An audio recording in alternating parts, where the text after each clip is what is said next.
This video is to give some quick tips on how to do sewing machine applique for the Hankie Blankie quilt pattern.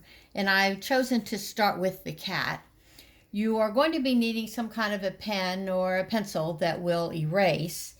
And one of the things I like to have is an open toe foot for my sewing machine. It's not a requirement, but it definitely makes it easier for you to see the sewing that you're doing. I've cut a chunk of minky fabric. This one's bumpy, and a lot of those bumps are going to go away when I press it, but that was just the first one I grabbed. And I've drawn the shape onto heat and bond light. If you use the heavy part of heat and bond, it will be too heavy to be comfortable for the child who's using the quilt. So you want to use the light version of it. This comes on a roll or on a bolt. It's paper on one side and a bumpy plastic on the other. This is the side that adheres to your fabric the first time. I also have a chunk of white fabric that I'm going to use here to represent the background block. So we're going to start by turning your minky fabric over. This process works exactly the same if you are using quilt cotton or minky. We're going to place the rough side down against the minky, and we're going to use a dry iron and press it in place.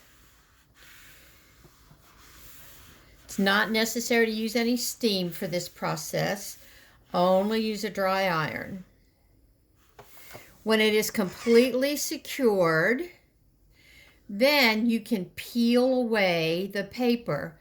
Let it cool just a bit. Actually, we're not going to peel it away yet. We have to cut it first. So we're going to cut it on the outside line. We will be using this paper again in a bit to transfer some of our lines to the right side of our minky in order to add some details. Part of the details can actually be done freehand if you feel comfortable doing that, or you can actually use the drawing that came with your pattern to do all of the details for each of your pets. Some of the animals include another piece of minky used for the bill on the duck, or on the rabbit you might want to use another color of pink for the inside of the ears. And in that case, you would do this part first. Then after you peeled this away, or before, you can do it in either direction, in either order, you are going to be adding the other pieces on. If you are doing it with the paper pulled away from the minky and you add another piece to it, you are either going to have to press this down to your fabric first or use an applique pressing sheet to keep this from sticking to your ironing board or to something else that you don't want it to stick to. So this side is now very slick.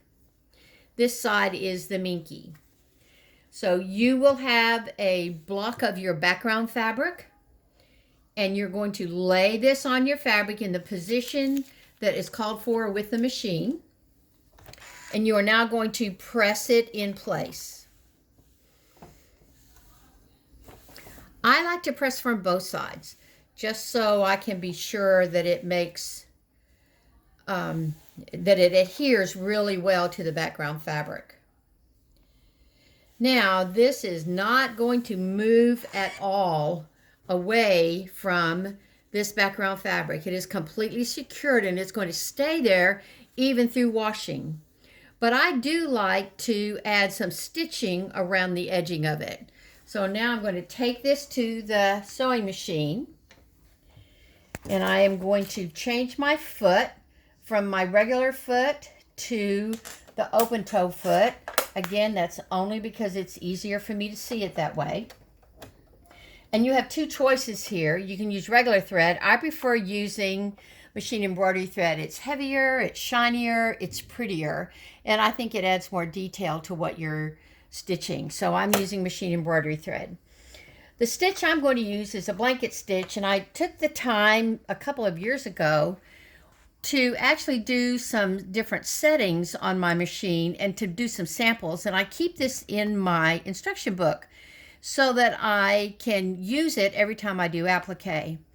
I know that the stitch I want to use on my machine is 2.9. So I'm going down to where that stitch is found. Well, there we go, right here. That's the stitch I'm going to use. And I want this to have a wider setting than what the standard default is. See, this one's short, this one's longer. So I'm going to change this to 3. That's my width. And I'm going to change my stitch length to 3 also. Now I have a setting on my machine that allows me to include lock stitches at the beginning and the end. So I'm going to do that, and I'm going to set it so that when I hit the scissors button, it will automatically cut for me. I'm going to start in the middle of a line. I do not need to do it on the bottom because there's going to be a seam here on the bottom, and that's going to cover it up.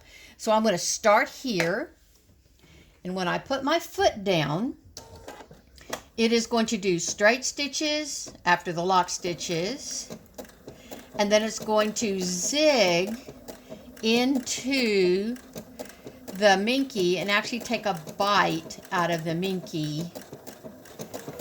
I'm also using only white thread in the bobbin. Even if I change all my colors on top to different colors, I'm still just going to use white thread in the bobbin. If I'm doing a project that's all with much darker fabrics, I might put only black in my bobbin. Let me set this so my needle goes down and I can lift it and turn it just a bit to go around the ear. And I'm going to turn it again. Go around the rest of the ear. And now I'm going to stop it. And I'm going to show you another stitch that you can do. So here you can get a better look at the buttonhole stitch. I really like that look. This is the one that I normally use. But you might also want to do a satin stitch. So let me put my machine on a satin stitch. We're going to use this one, and you will have to determine for yourself on your machine which one you want to do. And I'm going to leave it close together and a really wide stitch.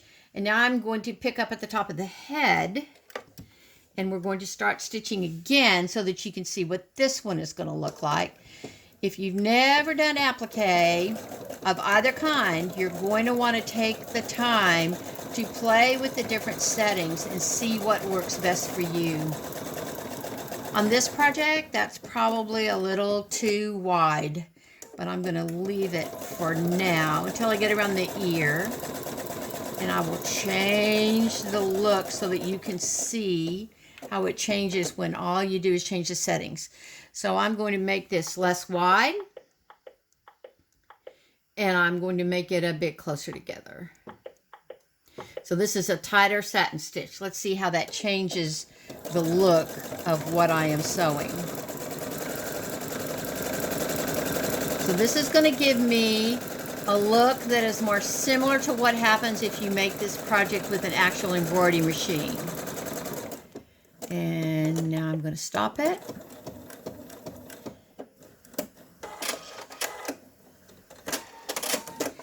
And you can see how that gives it a more satin stitch on the outside edge. But it's also more solid on the back. So you'll have to choose how you want to do that.